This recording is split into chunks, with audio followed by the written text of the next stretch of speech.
Rectal ক্যান্সারের বা মলাশয় ক্যান্সারের সবচেয়ে কমন যে লক্ষণ সেটি হলো মলদ্বারে রক্ত যাওয়া। এই রক্তপাতটা কিরকম হতে পারে? এটা টাটকা রক্ত হতে পারে, এটা জমাট বাঁধা রক্ত হতে পারে, একটু অল্টার্ড মানে একটু কালচে ধরনের, এরকম মানে দীর্ঘ সময় জমাট বেঁধে এরকম হয়েছে সেরকমও হতে পারে। এটা বাথরুমের সাথে মিক্সড করে যেতে পারে, বাথরুমের শুরুতেই যেতে পারে, বাথরুম শেষ হওয়ার পরে যেতে পারে, এভাবে রক্তপাত হয়। এরপরে যেটা হতে পারে যে তার অল্টারেশন অফ বাউল হ্যাবিট, অর্থাৎ বাথরুমের প্যাটার্ন পরিবর্তন হয়ে যাওয়া। যেমন একটি লোক তার সারা জীবনই প্রতিদিন 1 থেকে 2 বার করে বাথরুম হয়, কিন্তু গত 3 মাস ধরে তার প্রতিদিন 4 থেকে 5 বার করে বাথরুম হচ্ছে, অথবা সপ্তাহে 2 বার করে বাথরুম হচ্ছে।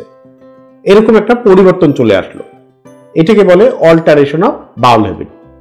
এরপর হয় সেন্স অফ ইনকমপ্লিট ইভ্যাকুয়েশন, অর্থাৎ বাথরুম করে কিন্তু মনে হয় যে বাথরুমটা থেকেই গেল, কারণ ওই যে টিউমারটা তার কাছে সেন্স হয়ে যায় তার মনের মধ্যে যে দ্যাট ইজ এ বাথরুম, ওটা একটা বাথরুমের মতো তার একটা অনুভূতি জন্ম নেয়। কিন্তু এটা তো সে, যেহেতু তার শরীরের অংশ একটা টিউমার, এটা তো সে বের করতে পারে না, এই জন্য তার কাছে সবসময় মনে হয় যে বাথরুমটা থেকেই গেল। এটাকে বলে ইনকমপ্লিট ইভ্যাকুয়েশন। এরপর যেটা হয় যে ব্যথা কিভাবে হয়?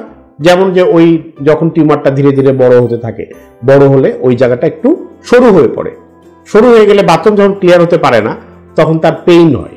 এই ব্যথাটা কেমন? এটা মানে কলিকি পেন, অর্থাৎ চাপ দিয়ে ধরা ব্যথা। বাথরুমে বেগ আসলেই এটা তলপেটে চাপ দিয়ে ধরে, এটাকে বলে কলিকি পেন। এরকম ব্যথা সৃষ্টি হতে পারে। এছাড়া যেটা হতে পারে যে এই রোগটা ধীরে ধীরে বিস্তার লাভ করলো। এই বিস্তারটা কেমন হতে পারে? যেমন সাইডে ধীরে ধীরে ধরে গেল, ধরার কারণে যেটা হতে পারে তার সবসময় ব্যথা। বাথরুম যেমন হলো আগে ছিল তার বাথরুম করার সময় ব্যথা, এখন হলো সবসময় ব্যথা, কারণ সাইডের ওয়ালটা ধরে ফেলেছে, যে কারণে সবসময় ব্যথা। অথবা সেটা বাড়তে প্রস্রাবের রাস্তা ধরে ফেলেছে, এখন প্রস্রাবের রাস্তা বাথরুম প্রস্রাব ক্লিয়ার হয় না, বা প্রস্রাবের সাথে রক্ত যাচ্ছে, এভাবেও একটা রোগী আসতে পারে। আরেকটা হলো দূরে স্প্রেড করা, অর্থাৎ ক্যান্সার 3 ভাগে তার লক্ষণ হয়। একটা হলো ক্যান্সারের ওই জায়গার লক্ষণ, ক্যান্সারটা ধীরে ধীরে ধরে ফেলে সাইডের ওয়ালগুলো, এটার লক্ষণ। দূরে চলে গেল এর লক্ষণ। এই লক্ষণটা এরকম হয় যে রোগীটার ধীরে ধীরে ক্ষুধামন্দা দেখা দেয়, অরুচি হয়, স্বাস্থ্য খারাপ হয়ে যায়, ওজন কমে যায়। এগুলো দিয়ে তখন আমরা বুঝতে পারি যে এই রোগীটার মলাশয় ক্যান্সারটা হলো অনেক দূরে বৃদ্ধিপ্রাপ্ত হয়েছে বা অনেক দূরে ছড়িয়ে পড়েছে।